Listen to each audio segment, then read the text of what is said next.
Bonsoir, c'est Nouvelle Donne. Merci à vous de nous regarder pour les derniers développements de la situation politique dans notre pays. Le porte-parole du gouvernement est déjà en place en studio.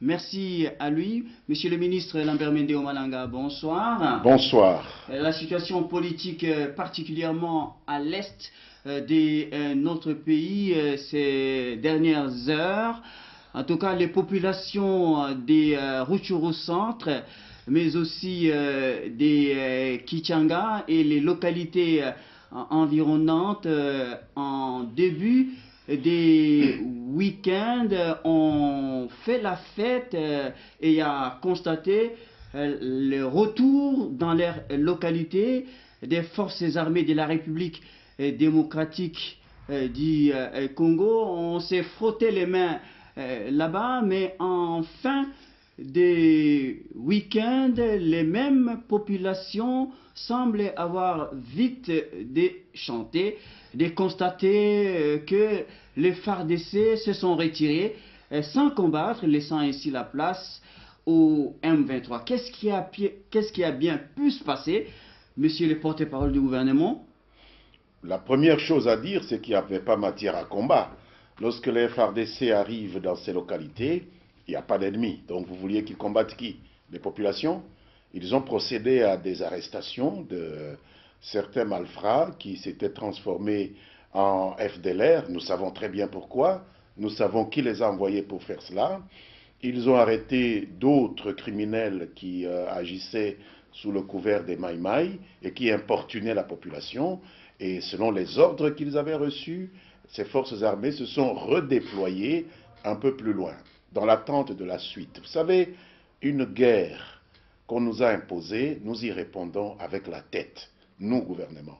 C'est ce qu'on nous demande. C'est l'intelligence qui doit faire face à une intelligence maléfique.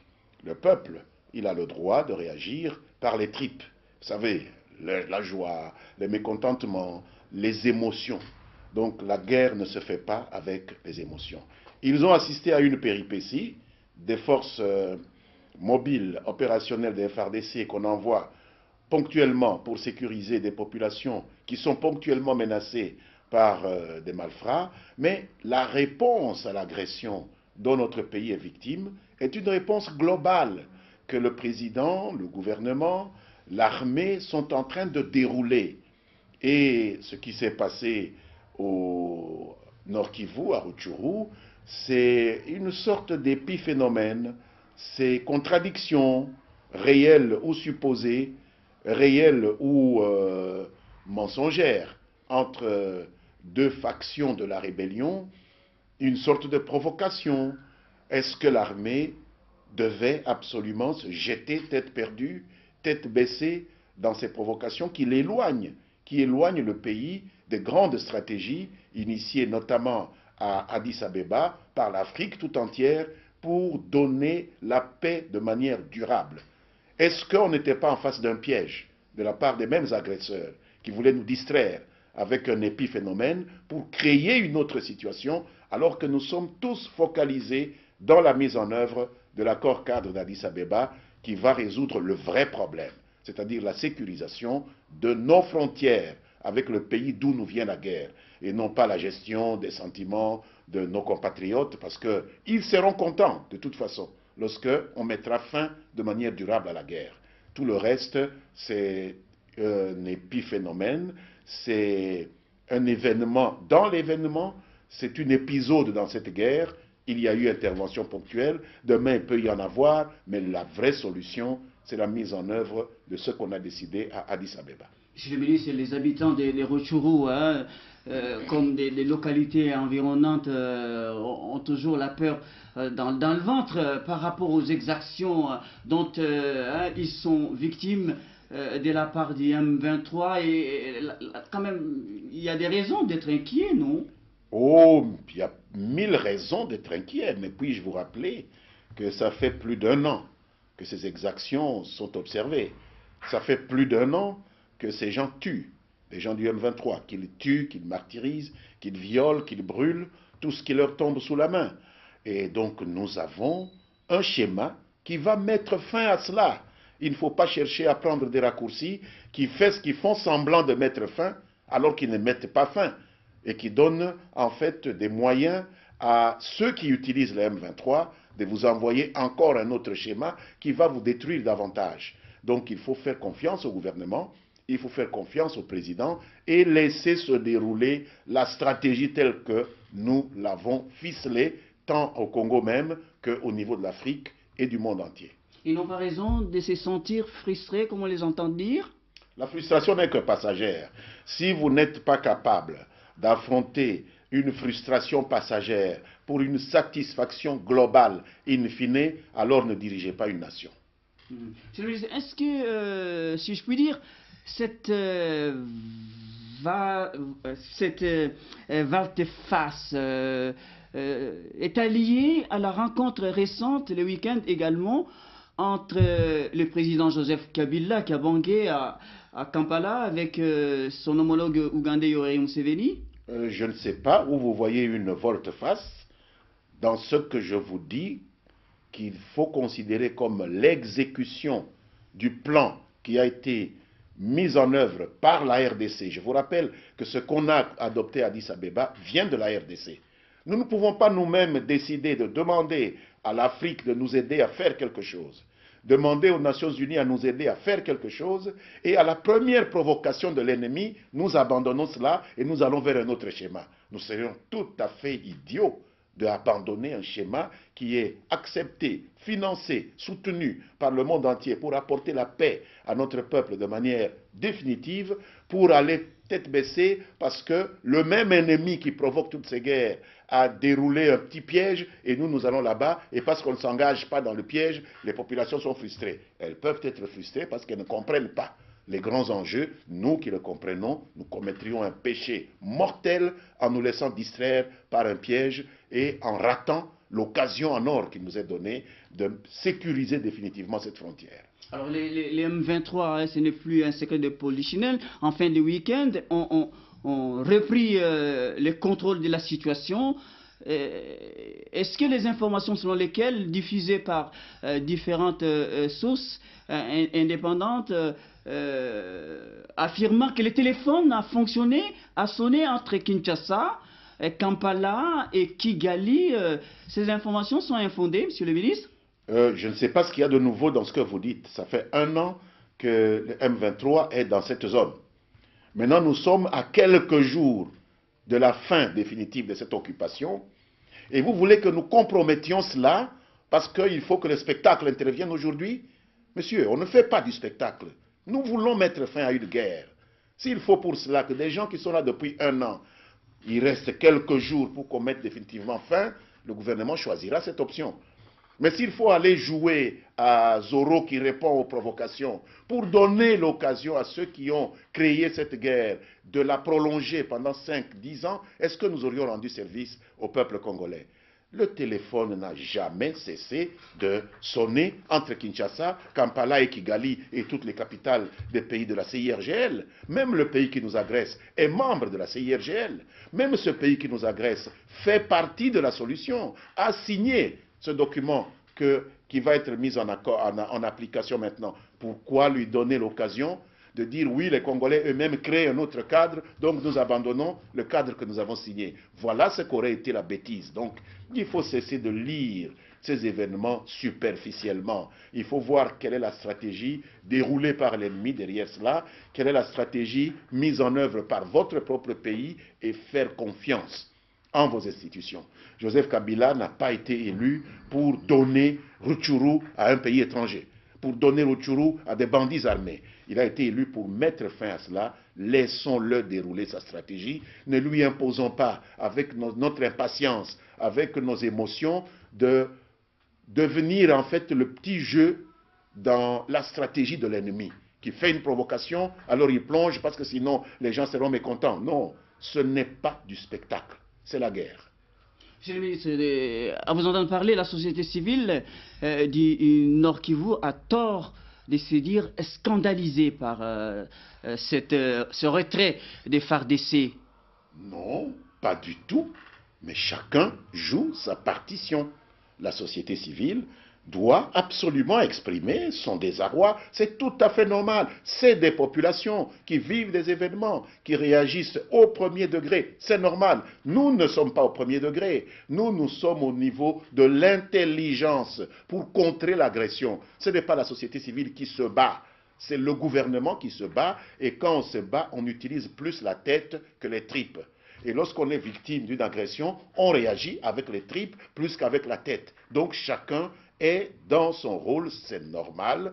Je comprends la société civile, je la salue, je l'encourage dans les dénonciations qu'elle fait et qui nous aide souvent à mettre en difficulté ceux qui nous agressent. Mais là, je dis, chacun a son rôle. La guerre, elle est menée par un gouvernement, par une armée. Il y a des stratégies qui peuvent apparaître au premier abord, lorsqu'on les lit au premier degré, comme totalement irrationnelles, comme aidant peut-être la prolongation des souffrances, alors qu'en réalité, en matière de guerre, les deux points entre lesquels on doit relier la guerre et la résistance à la guerre, ce n'est pas toujours une ligne droite. Et je crois que tout le monde qui sait ce que c'est la guerre comprend cela. Il y a des stratégies, il y a une tactique, et donc cela peut échapper à la société civile. Convenons-en, ce n'est pas des spécialistes de la guerre. Monsieur le ministre, les habitants concernés qui vous regardent en ce moment et qui disent n'avoir rien compris à ce qui vient de se passer. Normal. C'est normal, excusez-moi. Oui, je vous en prie. Comment peuvent-ils comprendre? Quels sont les éléments qu'ils ont à disposition pour comprendre? Donnez-les-moi. Où est-ce qu'on leur donne ces informations-là sur ce qui se passe à Addis Abeba, sur les stratégies militaires? Où est-ce qu'on leur donne cela? Sur comment on défend une agglomération? Sur comment on peut éviter les pièges de l'ennemi qui fait semblant de vous appeler quelque part pour vous prendre à rebours? Ils connaissent bien la distance entre le Rwanda et cet espace-là. Notre armée serait-elle à l'aise quand un Rwandais peut tirer du Rwanda sans même quitter son pays pour mettre en danger nos troupes? Est-ce qu'on ne peut pas redéployer les militaires pour les rendre aptes à défendre leur pays? Tout cela, c'est des choses auxquelles nous voulons mettre fin par l'application de l'accord d'Addis Abeba. Mais on ne peut pas faire comprendre cela à quelqu'un qui est victime et qui vit cela au niveau subjectif, qui vit cela au premier degré. C'est normal. Ne cherchez pas à opposer le gouvernement à ses concitoyens. C'est normal qu'ils réagissent comme ça, mais c'est normal que le gouvernement fasse tout pour mettre fin à l'agression, puisqu'au fond, c'est ça qui est dans leur intérêt. Ce n'est pas la petite manifestation, oui, on est venu les bouter dehors, etc. Si demain, ça va provoquer des choses beaucoup plus graves, ça n'aura pas été rendre service à ces populations. Quand vous leur apportez ce message-là, vous êtes convaincus qu'ils sont rassurés? Vous savez, notre rôle, pour l'instant, c'est plus libérer notre pays que rassurer quelqu'un. Nous devons chasser l'ennemi. Et si pour chasser l'ennemi, tout le monde ne peut pas être rassuré, s'il faut attendre que tout le monde soit rassuré sur les stratégies pour chasser l'ennemi, on ne fera même pas un pas, puisque chacun va venir avec ses idées. Il y en a qui croient que même sans se battre, l'ennemi peut partir. Il y en a qui croient que rien qu'en se battant, l'ennemi peut partir. Et nous savons que c'est de toute cette combinaison, et le combat, et la diplomatie, et la politique, que l'ennemi peut partir. Et les dosages, eh bien, on a élu un président pour cela. Alors, il faut le laisser travailler. J'ai dit, ça signifie quoi? Que les FARDC se retirent des Rutshuru centre et les autres... Les FARDC ne sont pas retirés de Rutshuru. Les FARDC se sont redéployés à 6 km de Rutshuru. Il faut dire les choses telles qu'elles sont. C'est comme ça que les armées fonctionnent. Ok, on vous le concède. Voilà. Monsieur le ministre, bon, ça signifie que le gouvernement, in fine, a déjoué le piège. Ah, le gouvernement a déjoué le piège. Absolument. C'était un piège enfantin, c'était un piège ridicule. Nous serions retombés dans le schéma d'il y a 6-8 mois, avec une guerre que le Congolais aurait provoquée. Et les gens se seraient demandé, mais pourquoi diable ils sont venus à Addis Abeba chercher notre appui? Parce qu'ils semblent avoir la réponse eux-mêmes avec la relance de la conflictualité. Voilà où on voulait nous entraîner. Maintenant, la situation se déroule comme prévu. Le calendrier va se mettre en place comme prévu et la guerre va se terminer. Et c'est parce que ceux qui ont provoqué la guerre se rendent compte qu'elle va se terminer et qu'ils n'auront plus de point d'appui qu'ils essayent de multiplier les provocations. Je voudrais inviter mes compatriotes qui sont concernés au premier chef à aider le gouvernement à ne pas tomber dans ces pièges-là. Parce qu'on peut devenir un allié objectif de l'ennemi en poussant votre gouvernement à tomber dans un piège. Il faut éviter cela. Il faut faire confiance en votre gouvernement. Alors, monsieur le ministre, cela dit, en termes de dissensions au sein du M23, il n'y avait pas. Comme l'a dit la société civile du Nord Kivu, il s'agit bel et bien d'une manœuvre de diversion. C'est ce que le gouvernement dit. Vous voyez qu'au moins là, nous sommes d'accord avec la société civile. Nous n'allons pas être aussi affirmatifs que cela, mais nous nous posons des questions. Cette dissension qui arrive comme un cheveu dans la soupe, juste au moment où ceux qui ont initié l'agression sont en difficulté, est-ce que ce n'est pas du cinéma? Est-ce que ce n'est pas un écran de fumée qu'on veut nous jeter au visage pour nous entraîner dans des schémas qui en réalité compromettent ce qui a été convenu à Addis Abeba et mettent en difficulté les auteurs de l'agression pour leur permettre de rebondir? C'est des questions qu'on se pose. Et quand on en est à se poser ces questions-là, eh bien, on ne va pas tête baissée répondre à ces provocations. On essaie de voir venir et on combat pour que le schéma que nous avons mis en place, que nous avons imposé à l'ennemi, puisse se dérouler. C'est ce que nous sommes en train de faire. Monsieur le ministre, on va dire peut-être avec vous qu'on assiste au même scénario avec le même traquenard, mais cette fois-là qui continue avec les combats qui se sont poursuivis le week-end entre les FARDC et la milice des APCL, c'est bien cela je crois, à quelques kilomètres de là, du côté de Kichanga. Auparavant, les bilans indiquaient déjà plus de 150 morts avec le cortège des viols, des pillages et des maisons incendiées. Il y a une enquête qui se déroule pour savoir exactement ce qui s'est passé à Kichanga. Nous n'allons pas donner des réponses avant que les enquêteurs nous aient soumis leurs conclusions.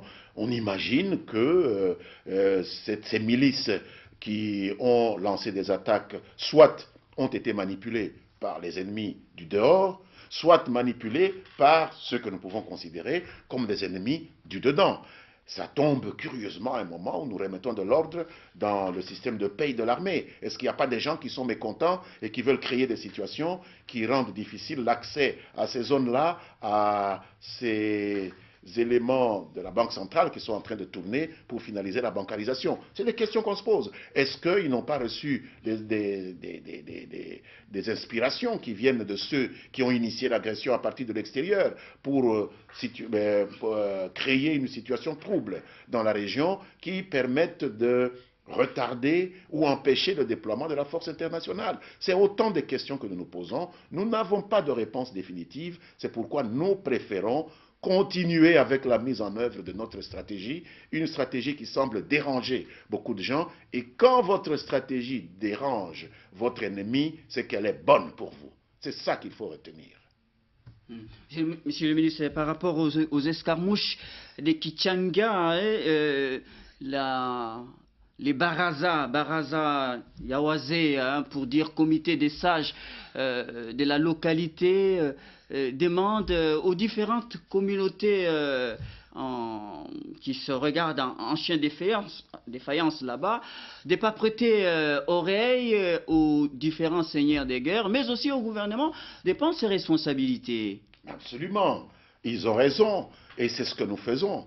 Tout ce que nous sommes en train de faire maintenant pour imposer la mise en œuvre de ce qui a été décidé à Addis Abeba, pour augmenter la puissance de feu des forces armées de la République, concourt justement à permettre au gouvernement de rétablir la paix et l'autorité de l'État partout où elles sont perturbées à l'intérieur de notre territoire.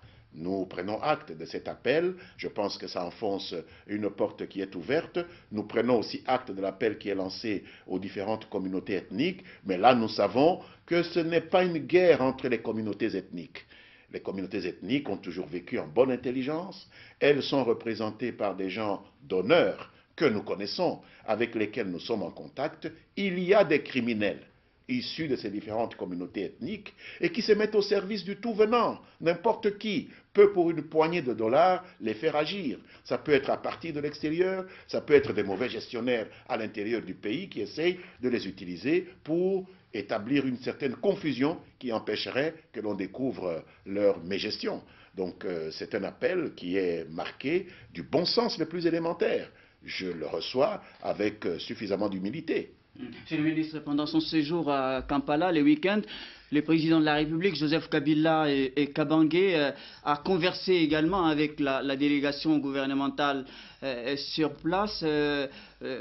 Déjà à Addis Abeba, le président de la République avait donné le temps que ça ne devrait plus durer jusqu'au-delà du 15 mars. Peut-on dire avec vous que Kampala va vers la fin? Oui, le ministre Raymond Tshibanda vous l'a dit lorsque j'ai animé un point de presse conjointement avec lui. Nous allons vers la fin parce que la plupart des points qui faisaient l'objet de cette rencontre ont été déjà débattus et que deuxièmement, Kampala, ce n'est pas l'axe central de la solution à la guerre, c'est un axe périphérique, c'est un axe qui concerne les enjeux intérieurs de la guerre, qui est une guerre d'agression extérieure. Donc, ce qui est plus important, c'est l'autre axe, l'axe qui gère la problématique régionale, celle que l'on veut saboter, celle dont on veut nous distraire en créant des multiples petits conflits ici et là, en abandonnant des villes dans l'espoir que nous les reprenions pour que, avec ceux qui nous ont toujours agressés, on vienne créer une nouvelle situation. Nous n'avons pas plongé dans ce piège-là. Donc Kampala, c'est moins important. C'est important quand même, mais pas aussi important que ce qui se déroule ailleurs. Kampala va vers la fin, monsieur le ministre, Oui, avec succès?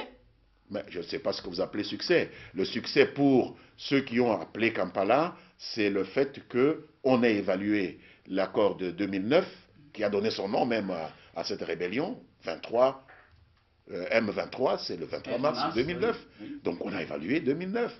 Donc Kampala a atteint son objectif.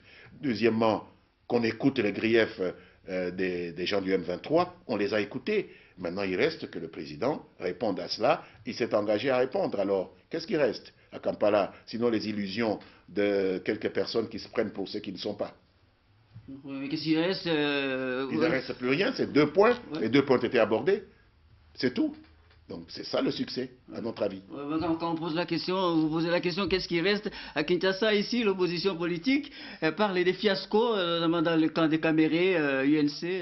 Il était de quel côté de la table? Je ne l'ai pas vu à Kampala. Nous parlons bien de Kampala. Alors il juge sur quelle base? Lui, il est quoi? On négocie à Kampala, je sais qu'il y a le gouvernement et je sais qu'il y a le M23. Alors vous me parlez de Caméré. Caméré était où? Il n'est pas concerné par Kampala, à mon avis. Il a tout fait, bien sûr, mais il n'est pas concerné. On ne l'a pas retenu. Non, il n'est pas. Il a ouvert la bouche pour parler. Il n'a pas négocié. On peut parler, n'importe qui peut parler. Moi, je peux parler du conclave de pape, parce que moi, je vais élire le pape. Donc, Caméré n'est pas concerné. C'est tout à fait à tort et à travers qu'il se met à émettre des jugements. Bon, si ça amuse la galerie, tant mieux. Mais il n'est pas du tout concerné. Il ne nous a jamais fait la guerre. On n'a jamais négocié avec lui. Alors de quoi il parle? Il est satisfait ou pas satisfait en fonction de quoi? On n'est pas allé là-bas pour lui ou pour parler de ses revendications. Alors, par rapport à Kampala, il y a également à côté les concertations telles qu'initiées par le président de la République, Joseph Kabila et Kabange, qui prêtent à diverses interprétations. Le gouvernement de la République, par la bouche du porte-parole que vous êtes, a beau mettre les points sur les i, d'oublier, comme vous l'avez dit, il faut oublier le dialogue national. Je vous paraphrase, monsieur le ministre, mais l'opposition, qui est plurielle, on va revenir encore à l'INC, des Camérés qui affirment que vous êtes obligés d'organiser ces dialogues. Vous dites quoi? Je vais vous dire une chose qui va vous surprendre. C'est assez intéressant, cette agitation autour d'une initiative du président de la République. Voilà des gens qui, il y a encore quelques semaines, ne reconnaissaient aucune légitimité au président et qui, du coup, passent tout leur temps à donner des exégèses sur la parole du président. Il a parlé tel jour, voici ce qu'il a voulu dire. Puisqu'il a dit ça, voilà ce qu'il doit faire, etc. Ça montre qu'il y a déjà une reconnaissance de la légitimité, de l'autorité et du leadership du président Joseph Kabila. Je salue cela. Et je considère comme procédant d'une valeur que nous appelons liberté, l'idée que des gens puissent vouloir mettre dans l'initiative du président toutes sortes d'interprétations. Ils sont libres d'imaginer que l'idée que le président a lancée doive aboutir à Sun City 2, à la conférence nationale souveraine, etc. C'est leur liberté. Mais il n'en demeure pas moins que cette idée appartient à quelqu'un. Il n'en demeure pas moins que l'impérium et la représentation du peuple congolais dans cette démocratie que nous avons construite à coup de mille et une difficultés, a reconnu Joseph Kabila comme le seul garant de la souveraineté de ce pays, qui a autorité, au nom de la Constitution, de prendre des dispositions pour rassembler la nation autour de lui et consulter les gens avant de proposer des solutions qui lui paraissent justes et correctes pour résoudre le problème qui se pose à nous. C'est Joseph Kabila et Joseph Kabila seul. Si ils font des propositions à Joseph Kabila, mais soyez certains que nous n'allons pas nous formaliser. Il est normal que des gens fassent des propositions à leur président. C'est le président de la République. Mais nul n'a le droit de l'obliger à faire ce qu'ils veulent, parce que lui seul a reçu mandat du peuple congolais pour faire. Donc il faut respecter aussi sa marge d'autonomie, sa marge de manœuvre, bref, respecter son pouvoir. C'est tout ce que nous demandons. Proposition, par exemple, du genre, comme on entend dire au sein des l'INC et des Camérés, c'est les dialogues ou rien. On ajoute que les grosses pointures doivent se retrouver. C'est ça la solution. Grosse pointure par rapport à quoi? Est-ce qu'il y a une pointure plus grosse que Joseph Kabila aujourd'hui? S'il s'agit de grosses pointures, imaginons que lorsque Joseph Kabila a parlé, ça suffit, parce qu'il a la majorité. Non, il a voulu élargir le cercle de concertation. C'est pourquoi nous les avons appelés, il les a appelés ainsi, autour de lui, parce que c'est lui qui représente l'opinion du peuple congolais majoritaire. Eux représentent une opinion, mais au prorata de ce qu'ils représentent chacun, notamment à l'Assemblée nationale, où M. Kamere est représenté à un certain niveau. Donc il ne faut pas chercher à avoir l'estomac plus gros que l'appétit, l'appétit plus gros que l'estomac, pardon.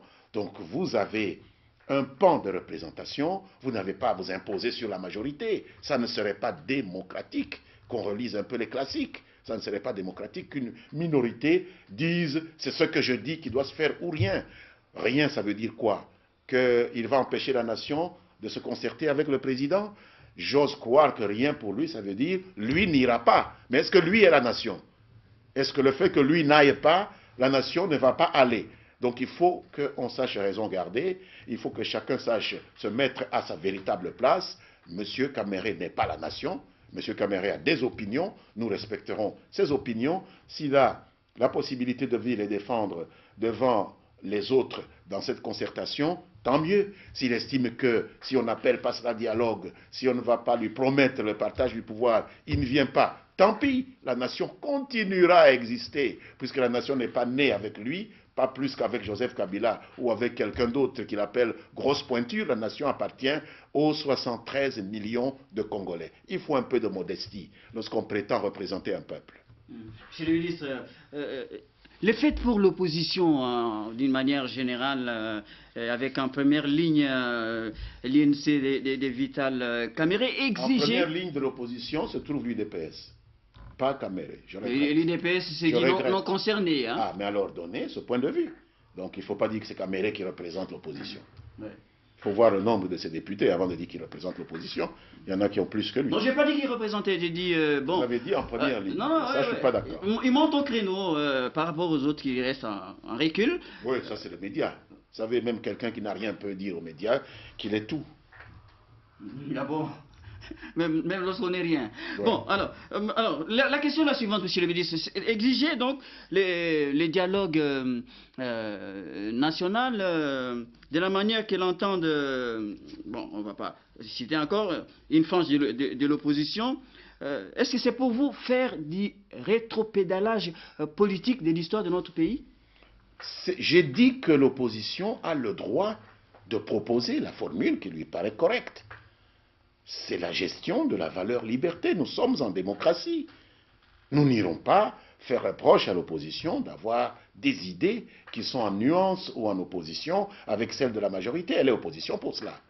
Mais croire que du simple fait de vouloir quelque chose va imposer cette chose-là à la majorité, c'est vraiment faire fausse route. Puisqu'en démocratie, c'est la majorité qui donne le tempo, bien que restant à l'écoute de la minorité. Donc il faut que ceux qui émettent ces idées sachent qu'ils ont besoin de convaincre le leader de la majorité. Si le président marche avec cette idée, pourquoi pas? Mais s'il estime avec sa majorité que telle n'est pas la solution, eh bien, c'est la proposition qu'il a menée, puisqu'il est l'auteur de la proposition, il est le seul qualifié à prendre de telles initiatives, c'est pourquoi ils y réagissent, eh bien, c'est ce qu'il pensera qui se fera. Je voudrais qu'il se prépare à cela.